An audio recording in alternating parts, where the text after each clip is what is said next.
Good afternoon, everybody. My name is Colin, recovery coach here at Capital Recovery Center. This is our Freedom Friday meeting. The article I have here is Strategies for Breaking Free from Self-Destructive Patterns. This article is by the Guest House, OCALA.com. So if you like this article, go to that website. So we'll hop into it.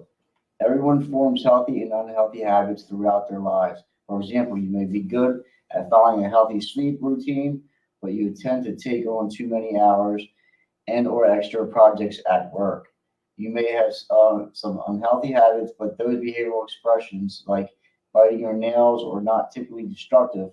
However, when those habits impair your ability to function and engage in healthy behaviors, you call up in a cycle of self-destructive patterns.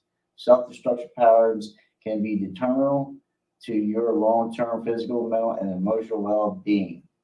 At the guest house, we know self-destructive patterns are often born from traumatic life events. When your ability to adapt to life stressors is overwhelmed, it becomes easier to gravitate toward unhealthy coping strategies. And in the short term, unhealthy coping strategies may click with your brain's reward center, which creates a feedback loop of unhealthy patterns to recapture those reward feelings. Yeah, I definitely agree with that. And someone talks about unhealthy coping strategies and stuff like that. And that's a lot of us why we use drugs and alcohol. It's like a coping mechanism. So we have these self-destructive patterns of thinking, oh, well, this is going on, so I'm going to use. So we have to like break that illusion of like drugs and alcohol is a solution for one, and where using drugs and alcohol is it causes more problems. You know, so that's why recovery like helps with these to spot our patterns of not just using drugs and alcohol. Why do we act out in anger? Why do we have fear? Why do we act out of resentments? So why we have these patterns, and it talks about traumatic events happening. I think a lot of it stems from a young age. You know, when we have these traumatic events happen to us at a young age, even being older, but even when you don't understand as much when you're young, so our perception and things get distorted. You know, so like I said earlier, not just out of the drugs and alcohol, but the patterns of like isolation. You know, why do we have so much anxiety, PTSD? So these are the patterns we have to look at and really address. However, those unhealthy coping strategies become self-destructive patterns as every moment becomes about chasing that false feeling of relief. You become so caught up in trying to quickly eliminate your distress that the self-destructive pattern becomes a part of the stress. You're trying to shove down therefore, we believe in helping you build adaptive strategies to address and dismantle self-destructive patterns to support long-term healing. I like that. And one of my self-destructive patterns was beating myself down. That was one of my biggest ones, because I would like tell myself it was negative self-talk. I'm no good, never going to be anything. Um, which, if I kept going down that road of beating myself down, I wasn't going to go nowhere. The next step for me was death. So we have to eliminate all these self-destructive patterns, man, and find a better way to live. And that's all through the process of like working on some recovery. And it talks about strategies for breaking free from self-destructive patterns. We'll always say like I am my worst enemy. If I can get out of myself and stop being so selfish and self-centered, um, do for others, putting people first before for me. We can break that illusion of being self-destructive. Helping others and getting out of ourselves, and not always focus on our past, or some things we've been through. We can go down the rabbit hole of all these negative things, and that leads to unhealthy relationships, unhealthy coping skills, just things that we have to work on, I'd say, on a daily basis, so we don't have to have these self-destructive patterns. So the next one is, what are self-destructive patterns? You may not even realize or understand how your behaviors have become self-destructive.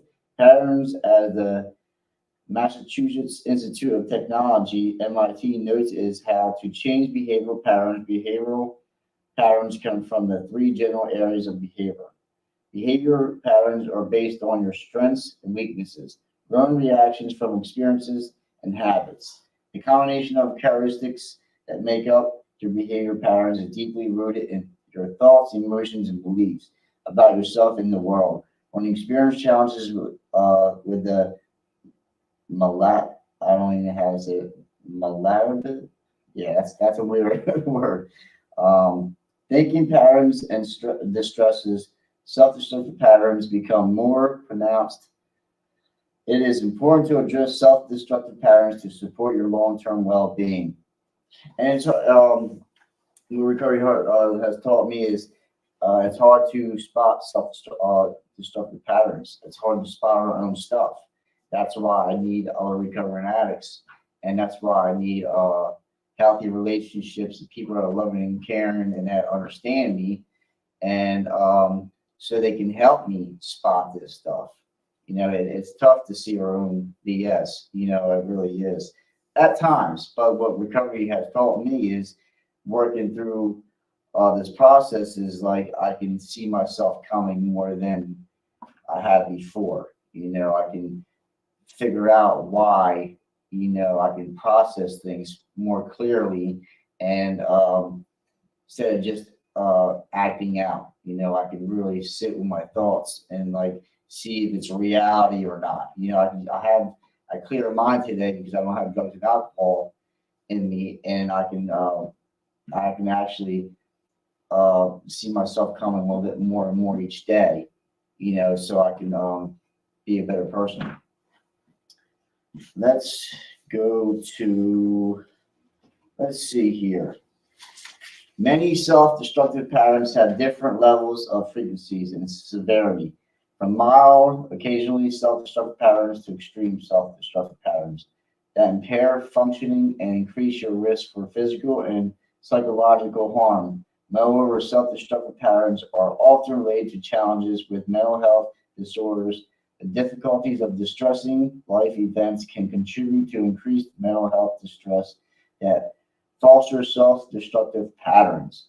In addition, challenges with unaddressed mental health. This is a big one. In addition, challenges with unaddressed mental health disorders can increase psychological distress and encourage self-medicating with substance. Many self-destructive patterns often share a co-occurrence that inform and impede each other. Further, self-destructive patterns are often rooted in traumatic life experience that overwhelm your ability to maintain or build healthy coping skills. I love that paragraph right there because I'm talking about challenges with being with unaddressed, right? Unaddressed mental health, unaddressed drug and alcohol addiction, and if we don't address it, usually we keep on using. There's a few factors that I think, we keep on using, keep causing more harm and more pain, more suffering, and we're hurting everybody around us. And, a lot of treatment facilities, jail, a lot of institutions, and, death. That's like the end of it. And so we have to address these things. And it talks about we have things in this deep rooted. We have to find the core of what's going on. And that's what recovery is about. Finding what the problem is and getting to the solution. And it talks about self-medicating. So we would self-medicate and think we're just suppressing our emotions and feelings more and more. and like sometimes we get to the bottom and we're looking out and we're like, how do we get here? How do we get here? And most and foremost, sometimes we don't know how to get out of it, so that's why I need other people helping me on a daily basis to, today, thank God, I've lost the desire to use, but, there's other things that arise, life on life's terms. There's people, dying, and there's, people are losing this and that, whatever the case may be for you, but, we got to break that self-destructive patterns. We have to be more positive, more focused on the solution, and letting these emotions and feelings, come and go. We don't have to stay stuck. We can sit and process and let go. Looking at the potential roots of self-destructive patterns highlights how coping strategies are used as a means to manage or suppress traumatic stress responses. Many self-destructive patterns overlap and are informed first by coping mechanisms. You may be at a point where you can see that your SUD is a self-destructive pattern as a coping strategy. Yet many other coping mechanisms can be intersect with and contribute to your challenges or destructive patterns. Understanding how coping strategies may exist in your daily life can give insight into their potentially destructive nature. With more awareness of the roots of your self-destructive patterns, you can start learning how to dismantle those destructive patterns. You start to learn about more of how you work, what makes you tick, what you like, what you don't like. We find out who we truly are, working through the process of recovery. We find out our self-destructive patterns. And a couple of times it talks about trauma, and we have to address all areas of our life.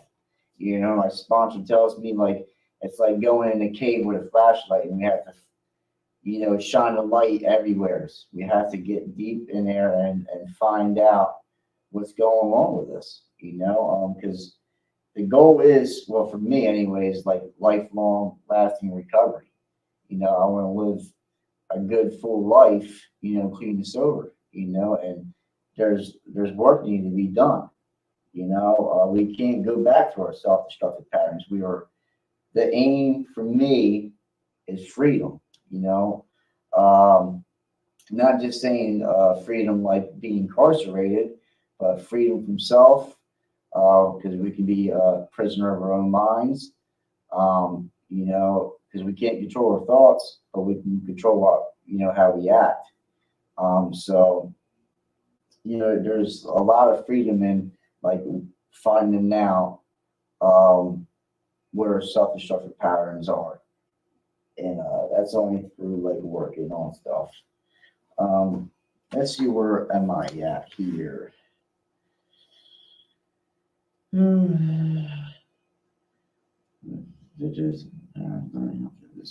Okay, next page here.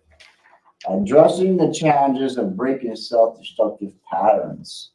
Breaking out of self-destructive patterns does not happen overnight. As noted in behavioral and human decision process, behavior change can be incredibly difficult even when you know you should engage in healthier behaviors. For example, engaging in physical activity or taking a break from work is good for your physical and mental health. Yet, countless people around the world use their treadmill as a clothing rack or work that double shift at work. Many people like to play blame game and accuse people of weak willpower for not being able to commit or maintain healthy choices. However, dismantling self-destructive patterns is far more complex than a willpower issue. In fact, try to brute force your way to a healthier you through suppression of unhealthy behaviors is not effective. Many self-destructive patterns like SUD are often rooted in self-medicating to suppress the stress. Yeah, and let me see here where well, I'm gonna give you through a few self-destructive patterns. Is like, um, first, using drugs and alcohol is a mechanism, right? That can a whole bunch of destructive, right? But we seek gambling, uh, sex, money, um, causing harm to others, so that's self-destructive stuff that, leads back to what we need to get, find out what we need to work on and why we do these things, so it's all about getting to the core of our disease. Oh, all right. Many people like to play the blame game. In reality, there are a variety of challenges and barriers to healthier patterns that must be addressed for healing to start happening. Changing behaviors are often tied to your capacity to regulate impulse and the environment in which you exist. All of your experiences and interactions play a role in the self-destructive patterns you form and the barriers that impede your well-being. For instance, financial challenges can act as a barrier to not take extra or double shifts. Moreover, financial instability is a stressor that further impedes your well-being as you are physical and psychological exhausted by the cause of your distress and the self-destructive behaviors born out of your financial challenges. Listed below are some of the barriers to changing unhealthy behaviors.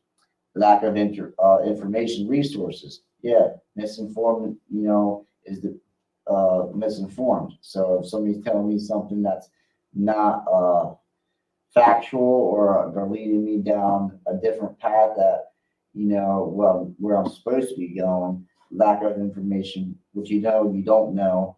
And next one, limited and or insufficient support services. Yeah, I need support. I need help on a daily basis, and that's a big help in my recovery. And to find out my self-destructive patterns, that's like I said earlier. We need help to spot that stuff. Insufficient skills. That's a good one. And negative self-talk. Touched out on that before, earlier today. Negative self-talk. I broke myself down. Break yourself down, and I needed somebody to pick me up. But we can't do that today. That's definitely a self-destructive pattern of negative self-talk, and that's that was a good chunk of what let me keep on using drugs and alcohol. Increased awareness of your self-destructive patterns are the barriers that impede healing and the first step to recovery. Knowledge and deeper self-understanding can empower you to effect positive change in your life. Now you can build the healthy coping strategies you need to dismantle your self-destructive patterns. Dismantle your self-destructive patterns. That's why I need help. And I go to a 12-step fellowship, and so I got a sponsor. But like we always say, all pathways of recovery are welcome. Definitely. So like if it's a counselor, a therapist, a sponsor, a mentor, a spiritual a guide, stuff like that, so we can work on these self-destructive patterns, and they can help us spot them out and actually, find out why, we do the things that we do and work on them. So the next one is strategies for replacing self-destructive patterns. Everyone's experience and needs to dismantle self-destructive patterns are different. Therefore, it is important to build healthy behavioral interventions that make sense for us in your life. As the National Institute of NIA states, behavioral interventions foster different ways of thinking, feeling, acting, or relating with others to support behavioral changes. Moreover, behavioral interventions that focus on self-regulation, stress coping, and social support can be effective.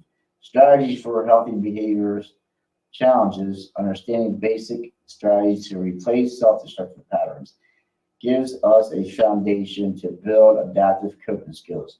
With adaptive coping skills, you can learn how to dismantle self-destructive patterns and build adaptive coping skills to utilize in your daily life for long-term recovery. That's what we're looking for, lifelong term recovery.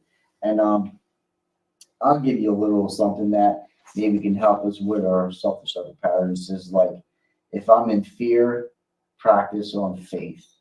If I'm acting out of anger, we can act out of love.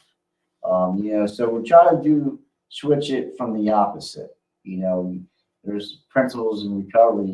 There's good principles and there's negative principles. So we can switch it. Whatever we're doing negative, we can always switch it to a positive. But it takes practice. It doesn't happen overnight. Sometimes you wish you did, but it doesn't work like that. So sometimes when we're thinking or acting out, try to do the opposite. If we catch ourselves, try to do the opposite and practice that. Usually I would act out of it like this, or I would usually act out of it, just do the opposite. And if you don't know what to do, sometimes it's good not to do anything, but it's always to ask for help. And that's why I always, talk to other recovering addicts. That's why I always talk to my sponsor, the meetings I go to, the fellowship, and my sponsee brother. So I rely on people today. I need help, and I'm there to help them. So I'll stop there. So that was our Freedom Friday meeting for the day, and the article is Strategies for Breaking Free from Self-Destructive Patterns. I think it was a powerful article here. Until next time, my name is Carl. I'm a recovery coach here at Capital Recovery Center. We'll see you next time.